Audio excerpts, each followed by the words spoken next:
કોર્ટના મેડિકલના એમડીએમએસના પ્રવેશ માટે પીજી નીટનું આયોજન કરવામાં આવે છે. સુપ્રીમ કોર્ટના આદેશ બાદ પીજી નીટથી દેશમાં જે પ્રવેશની પ્રક્રિયા છે એમાં 50% બેઠકો ઓલ ઇન્ડિયાની થાય અને 50% બેઠકો જે તે રાજ્યની આપવાની થતી હોય છે.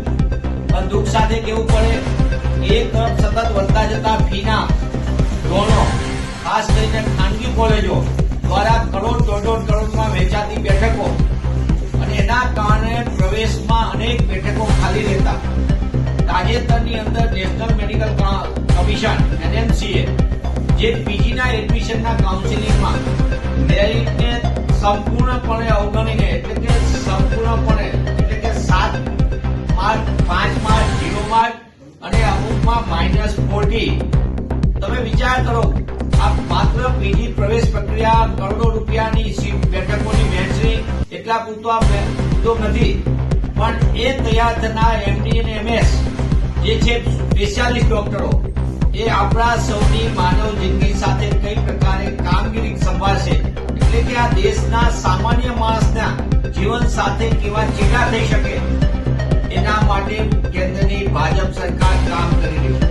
મેડિકલ માફિયા મેરિટના ભોગે મનીનું માર્કેટ ઉભું કરવા માંગી રહ્યા છે અને આ મેરિટના ભોગે મની માર્કેટમાં આવી ખાલી લેતી હજારો બેઠકો એનું લીલામ કરવા તરફ આગળ વધી રહ્યા છે. ત્યારે આવા ગોળખ ધંધાને મંજૂરી આપનાર એની જવાબદારી ખરેખર મેરિટ સાચવવાની છે. એની જવાબદારી છે આરોગ્ય સેવાને, સ્વાસ્થ્ય સેવા માટે સારા તબીબો તૈયાર કરવાની. એ બધી બાબતો કોરાને મૂકીને સંપૂર્ણપણે મેરિટને અવગણીને માત્ર નાણાંને પ્રાથમિકતા આપવાના જે ખેલ થયો છે, એ ખેલ સામે ગુજરાત પ્રદેશ કોંગ્રેસ સમિતિ વતી હું આપની વચ્ચે વર્ષોથી શિક્ષણ ક્ષેત્રે કામ કરું છું, એટલે આ સમગ્ર બાબતને લઈને આપના માધ્યમથી માંગ કરું છું કે સરકાર તાત્કાલિકપણે મેરિટને અવગણીને મનીના માર્કેટ ઉભું કરવા જે ખેલ ખેલવા જઈ રહ્યા છે એ સંપૂર્ણપણે ચલાવી શકાય નહીં.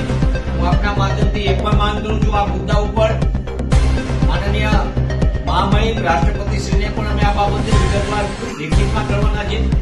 સુપ્રીમ કોર્ટના માધ્યમથી આ મંજૂરી મળી છે એટલે માનનીય સુપ્રીમ કોર્ટને પણ અમે ચીફ જસ્ટિસ ઓફ ઇન્ડિયાને પણ આ વાસ્તવિક વાત કે આખી વ્યવસ્થામાં શું થવાનું છે એ બાબતે પણ અમે ધ્યાન દોરવાના છીએ. દેશના અનેક સારા તબીબો અને તબીબી વ્યવસાય સાથે સંકળાયેલા અનેક શિક્ષકો, પ્રાધ્યાપકો આ બાબતને ગંભીરતાથી લઈને સમગ્ર દેશમાં ઉભાવો છે. ત્યારે ગુજરાત કોંગ્રેસ પણ એ બાબતમાં સ્પષ્ટપણે માને છે કે મેરિટના ભોગે મની માર્કેટ કોઈ પણ સંજોગોમાં ચલાવી લેવાય નહીં.